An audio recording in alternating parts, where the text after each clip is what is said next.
Chapitre 55. De Sichem à Béroth.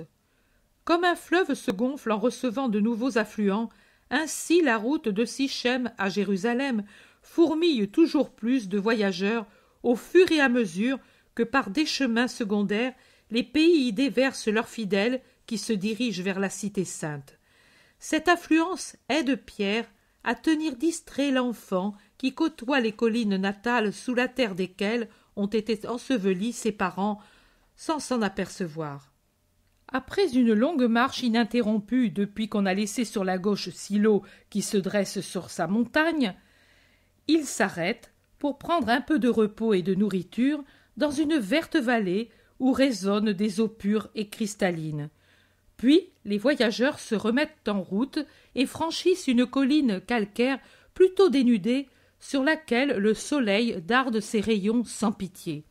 On commence la descente par une série de très beaux vignobles qui ornent de leurs festons les pentes des montagnes calcaires ensoleillées à leur cime.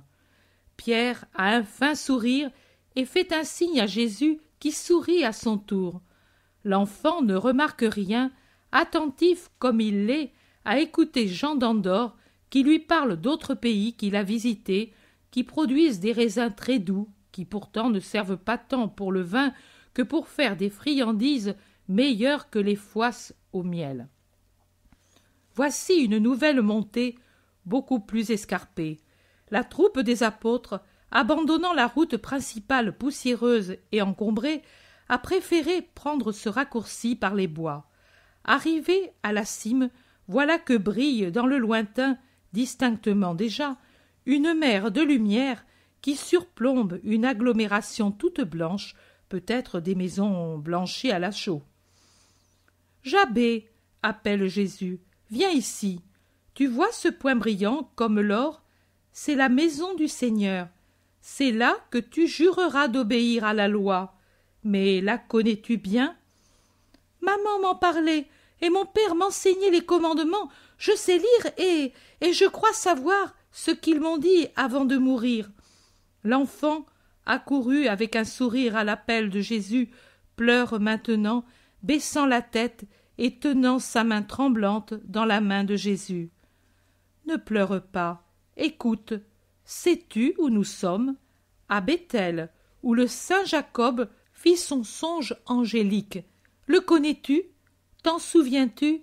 Oui, Seigneur, il vit une échelle qui allait de la terre au ciel, par où les anges montaient et descendaient. Maman me disait qu'à l'heure de la mort, si on avait été toujours bon, on voyait la même chose, et qu'on allait par cette échelle à la maison de Dieu. Maman me disait tant de choses, mais maintenant elle ne me les dit plus. Je les ai toutes ici, et c'est tout ce que je possède d'elle.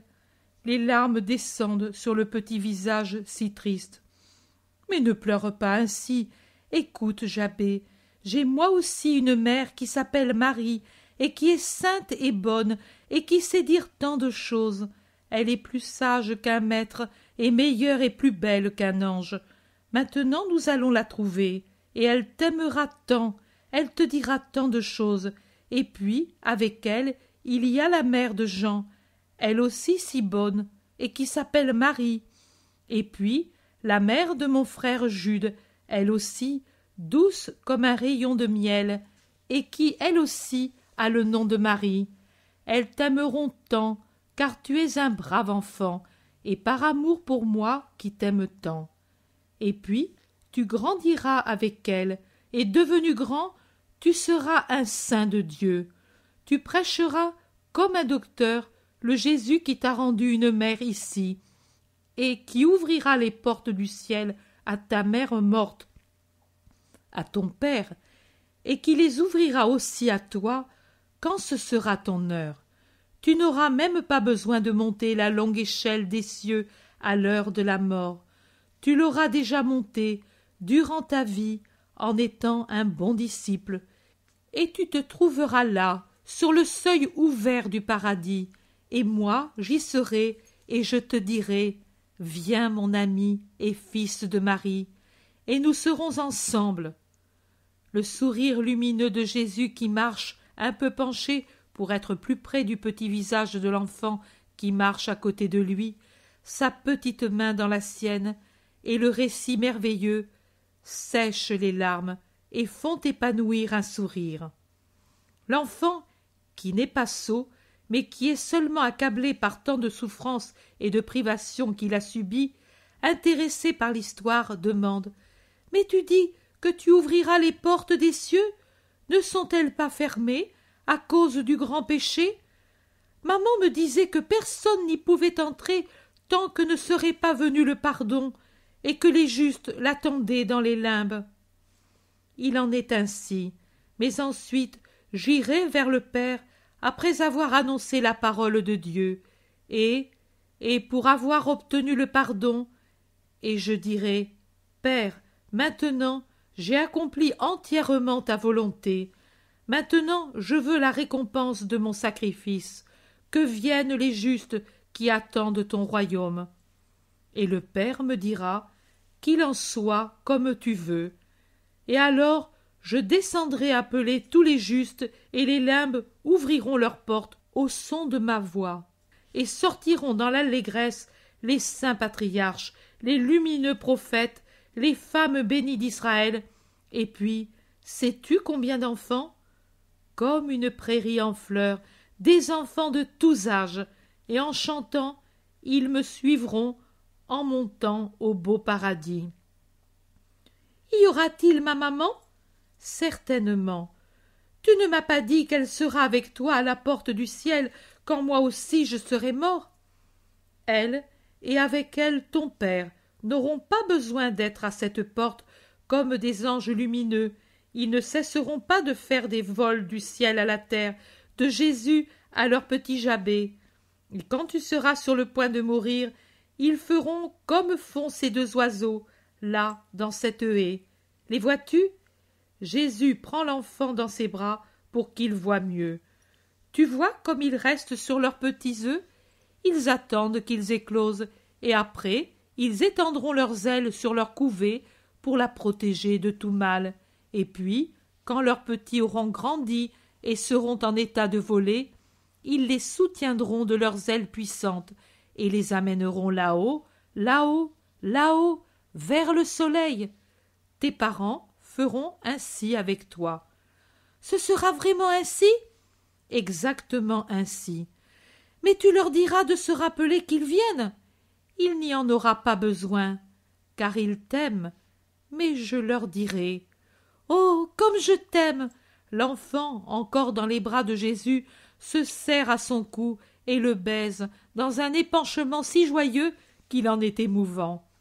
Jésus lui rend son baiser et dépose l'enfant par terre. L'enfant par terre. L'enfant par terre. Oh, bien, maintenant nous poursuivons vers la cité sainte. Nous devons y arriver demain soir. Pourquoi tant de hâte? Saurais-tu me le dire? Ne serait-ce pas aussi bien d'arriver après-demain? Non, ce ne serait pas la même chose, car demain c'est la Parascève, et après le coucher du soleil, on ne peut parcourir que 6 stades. On ne peut faire plus, parce que le repos du sabbat est commencé. On paresse donc pendant le sabbat? Non, on prie le Seigneur très haut. Comment s'appelle-t-il? Adonai, mais les saints peuvent dire son nom. Et aussi les enfants sages, dis-le si tu le sais. Yahvé, ce petit le prononce ainsi, un G très doux qui devient presque un J et avec un A très long. Et pourquoi prie-t-on le Seigneur très haut le jour du sabbat? Parce qu'il l'a dit à Moïse en lui donnant les tables de la loi. Ah oui? Et qu'a-t-il dit?